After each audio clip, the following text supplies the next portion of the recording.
Hi అందరికీ నమస్తే. నా పేరు మోహన్. నేను తబలా ఆర్టిస్ట్ని. నాకు చాలామంది బ్రదర్స్ నాకు పాటలకు ఎలా వాయించాలి, తబలాలో చిన్న చిన్న టెక్నిక్స్ చెప్పండి అని నాతో చెప్పడం జరిగింది. నాకున్న ఐడియాని బట్టి నేను మీకు సహాయపడతానని ఆశిస్తున్నాను. ఇప్పుడు సపోజ్ ఒక కీర్తన ఉందనుకోండి, మన devotional songs, any devotional songs, భక్తి పాటలు అనుకోండి. ఇప్పుడు సపోజ్ కొండలలో నెలకొన్న అని పాట ఉంటుంది. కొండలలో నెలకొన్న కోనేటి రాయడువాడు అని ఉంటుంది. కొండలంత వరములు గుప్పెడు వాడు అని చక్కగా పాడతారు. మనం చేసుకున్న అదృష్టం ఏంటంటే గాయకులు ఉన్నారు కదా, వారు పాడేటప్పుడు ఎంత మాధుర్యంగా పాడతారో అంతే మాధుర్యంగా మనకి ఇలా వాయించాలని చెప్పకనే చెబుతారు. చాలా చాలా చిన్న టెక్నిక్ అనమాట అది.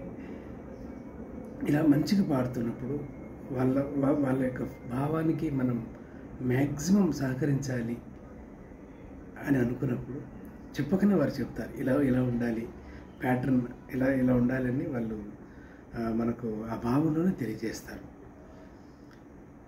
సో ఆ పాటను బట్టి ఆ పాటకు ఎలా అందం వస్తుంది, మ్యాక్సిమం మనం ఏం చేస్తే ఆ భావాన్ని మనం పండించవచ్చు అన్న థాట్లో మనం ఆలోచనలో నిమగ్నం అయితే చాలు. మ్యాక్సిమం ఎక్కడ వాళ్ళకు ఈ పాట ఎలా నడుస్తుంది, ఎలా మనం ఒక ప్రశాంతమైన పాటకు ఉంటుంది, దానికి ఎంతవరకు భావాన్ని అందించాలి. కొన్ని రౌద్రం కలిగిన అంటే ప్రళయకరమైన పాటలు ఉంటాయి.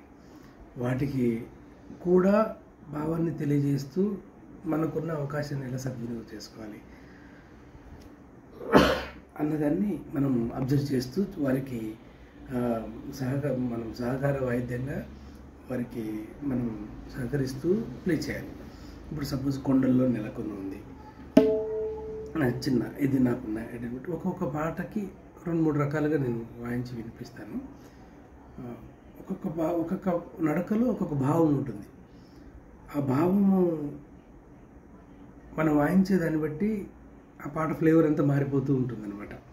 అంటే మనకి స్టేజ్ మీద కానీ రికార్డింగ్స్లో, అంటే స్టేజ్ మీద వాయించడం వేరు, చాలా వేరు. స్టేజ్ మీద వాయించడం, రికార్డింగ్స్లో వాయించడం చాలా, అది కూడా ఒక డిఫరెంట్. మన భజన్స్లో వాయించడం అదే చాలా మా గురువులు మనకు ఇచ్చినటువంటి వెన్నుతో పెట్టినటువంటి విద్య అది. మా గురువులు వారు వాయించేటప్పుడు చూసినప్పుడు చాలా అద్భుతమైనటువంటి ఒక ప్రళయంగా, అద్భుతంగా ఎవరికి వారు చాలా అద్భుతంగా వాయించేవారు. కానీ ఏ ట్రాక్ ఆ ట్రాక్ డిఫరెంట్గా ఉంటుందన్నమాట తబలాలో. ఇప్పుడు సపోజ్ కొండల్లో నెలకొన్న అనే పాటకి అనమాట. ఇప్పుడు భజన్లో అయితే ఎలా వాయించవచ్చు ఈ పాటని. కొండలలో నెలకొన్న అని డైరెక్ట్గా స్టార్ట్ చేయకుండా కొండలలో పాడుతూ వాయించడం చాలా కష్టం, నాకు రాదని ట్రై చేస్తాను, మీకోసం ట్రై చేస్తున్నా. కొండలలో నెలకొన్న రాయుడువాడు,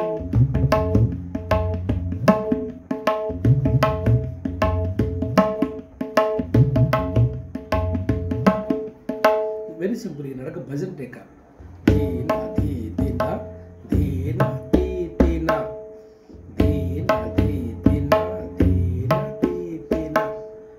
అంతే లెటర్. దానికి చిన్న చిన్న యాడింగ్స్ చేసుకుంటూ వెళ్ళాలి.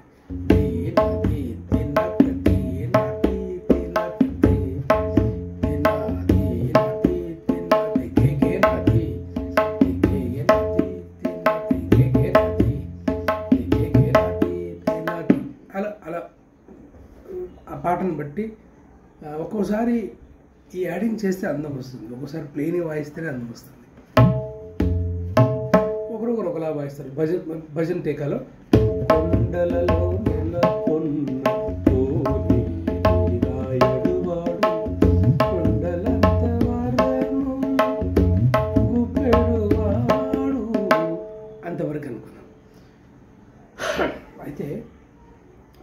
ఇదే ఇలా పాడినప్పుడు వాయించే భావం వేరే ఉంటుంది. ఈ నడక కొద్ది చేంజ్ చేసినప్పుడు లిటిల్ ఫ్లేవర్ అనేది చేంజ్ అవుతుంది మనకి. కొండలలో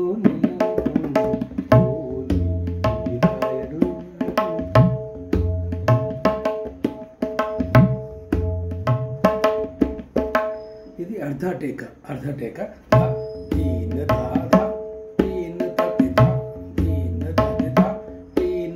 వెరీ సింపుల్. దీన్ దతి దీన్ దతి 5 letters. దీన్ దతి తీన్ తతి దీన్ దతి తీన్ తతి. ఇది ఒక భావం అనమాట. అంటే కొండలలో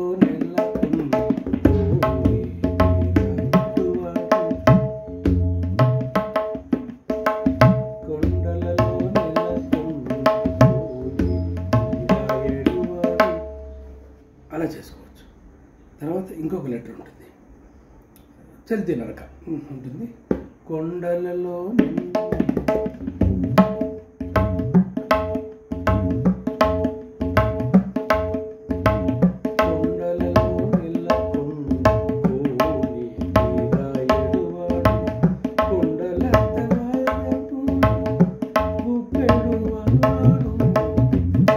ఈ నడక వచ్చేసి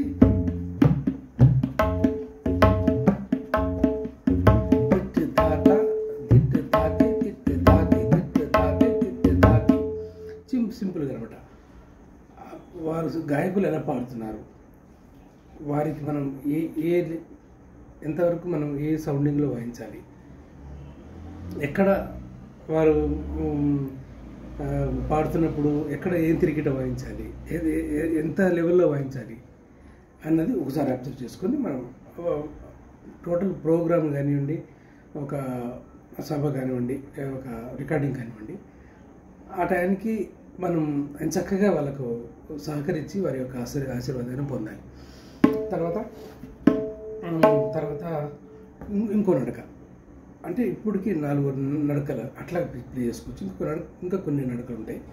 కొండలలో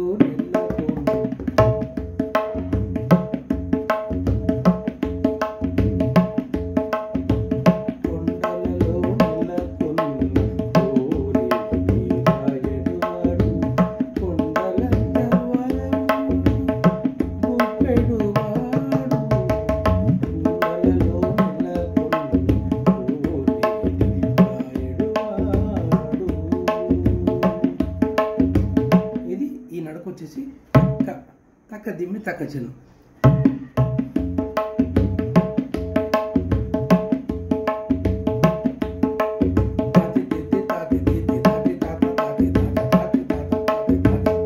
అలా వాయించుకోవచ్చు. ఇంకొక రకం భజనలో కూడా ఇంకోలాగా వాయించుకోవచ్చు. కొండలలో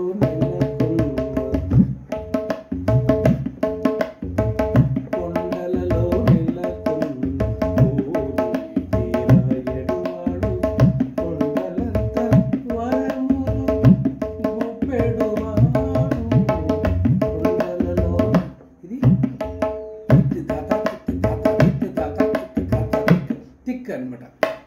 ఇదనమాట ఈ థిక్ అనేది ఇదేసి ఈ రింగ్ ఫింగర్ వేసి ఆనిచ్చి ఇలా ఆనిచ్చి ఇలాంటి వస్తుంది అంటది. అంటే ఈ మొత్తాన్ని మ్యూట్ చేయాలి. ఈ టెక్నిక్ అంటే ఇది చాలామందికి ఈ సౌండ్ ఎట్లా వస్తుందనే ఇది ఉంటారు కనుక వెరీ సింపుల్, అది చాలా సింపుల్. అట్లా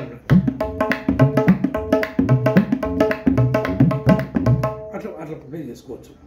అలాగా ఇంకా కొన్ని ఒకే పాటకి మనం ఒక 10-15 రకాల నడకలు ఆ యొక్క అట్మాస్ఫియర్ బట్టి, ఆ యొక్క ఫీల్ బట్టి మనం నడిపించుకుంటూ వెళ్ళచ్చు.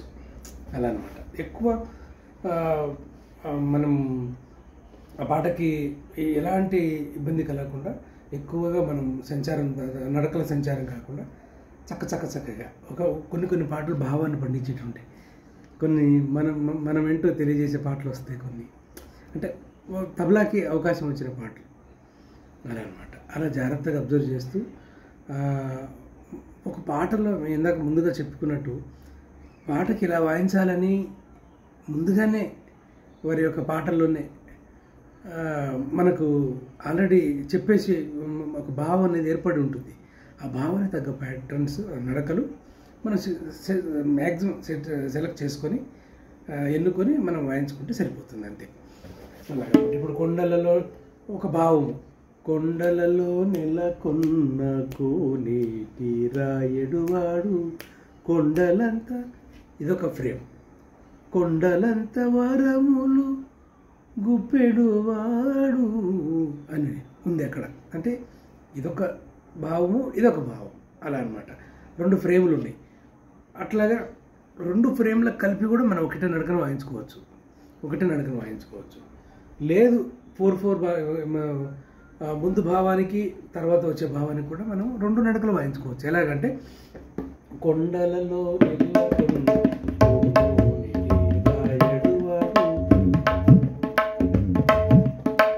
అట్లా 2 ఇంకో నడక ఏదో ఆ టైప్ ఉంది.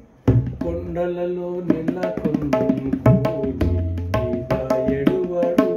కొండలంత గుప్పెడువాడు కొండలలో నెలకొండ కోనేటిరాయడువాడు.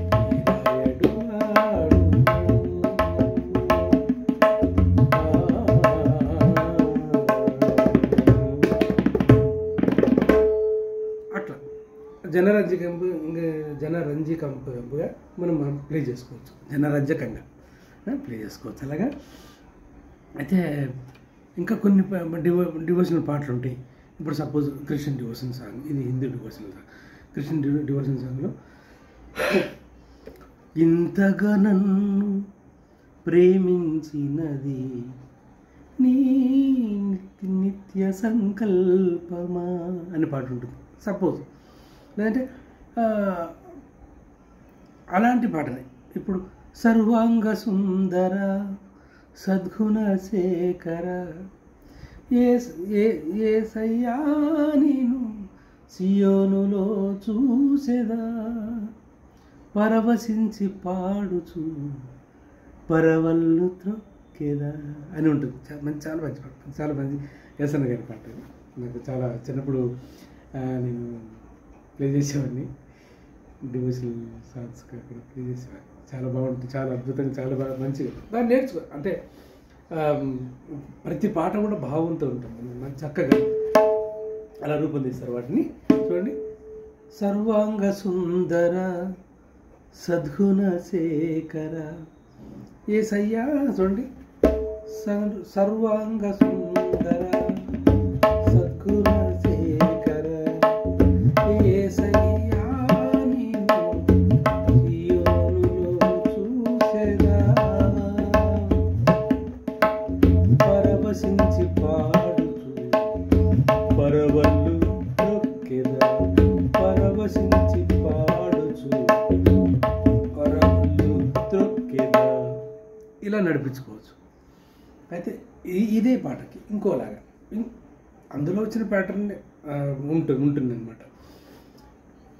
సర్వాంగ సుందర సద్గుణ శేఖర యేసయ్యా నిన్ను సియోనులో చూసేదా పరవశించి పాడుచు పరవళ్ళు త్రొక్కెదా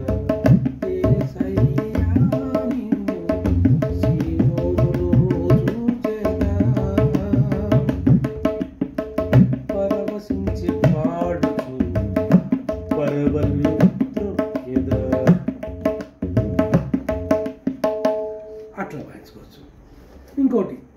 ఇంకో రకంగా దాతిన్నానా తాతిందాదా అని అలా కూడా వాయించుకోవచ్చు. సర్వాంగ సుందర సద్గుణ శేఖర యేసయ్యా నిన్ను సియోనులో చూసేదా పరవశించి పాడుచు పరవళ్ళు త్రొక్కెదా పరవశించి పాడుచు పరవళ్ళు త్రొక్కెదా సర్వాంగ సుందర సద్గుణ శేఖర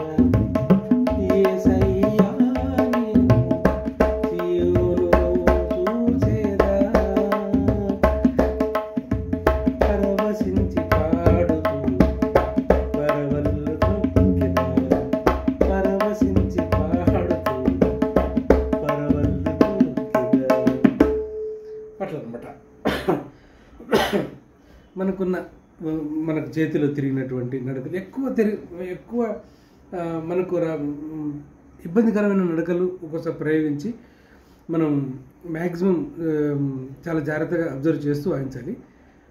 చెయ్యి ఏమైనా పట్టేసి నడకలు ఉంటాయనుకోండి, వాటికి అలాంటిదే ఇంకోటి ఏమైనా వాయించుకోవాలి. ఒకవేళ వాయించగలిగితే అది వాయించాలి, లేదంటే అలాంటిది ఇంకోటి వాయించుకోవాలి. అట్లా అనమాట. టోటల్గా ఆ తాళం తప్పకుండా ఆ నాదాన్ని పోషిస్తూ ఎంత లెవెల్లో వాయించాలి. ఒకరొకరు కొద్దిగా వాల్యూమ్ కావాలి అంటారు, వాళ్ళకు బ్రైట్గా వాయించాలి, చిన్న మీడియం రకంగా వాయించుకోవాలి, చాలా చిన్నగా అతి శుతిమెత్తంగా వాయించాలి, చాలా జాగ్రత్తగా అబ్జర్వ్ చేస్తూ వాయించాలి. చూడండి, ఇదే నడకని ఇప్పుడు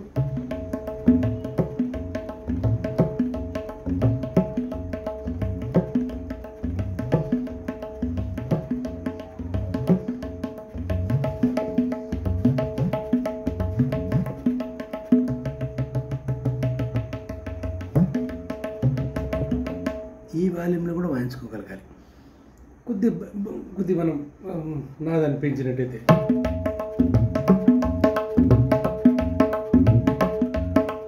ఆ పాటను బట్టి, ఆ స్వింగ్ని బట్టి మనం చూడండి ఇలా ఇంకా కొద్ది బ్రైట్ వాయించుకొని మనం ఫోర్స్తో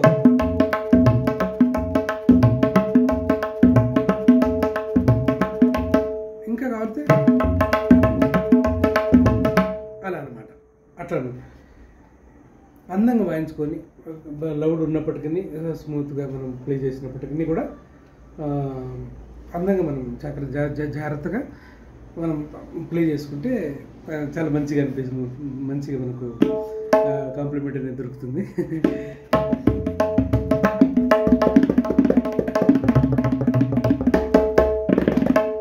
ఇప్పుడు క్లాసికల్ పాట ఉంటుంది అంటే సపోజ్ ఈ 2 పాటలకి ఇలా వివరించి చెప్పాను కదా. సో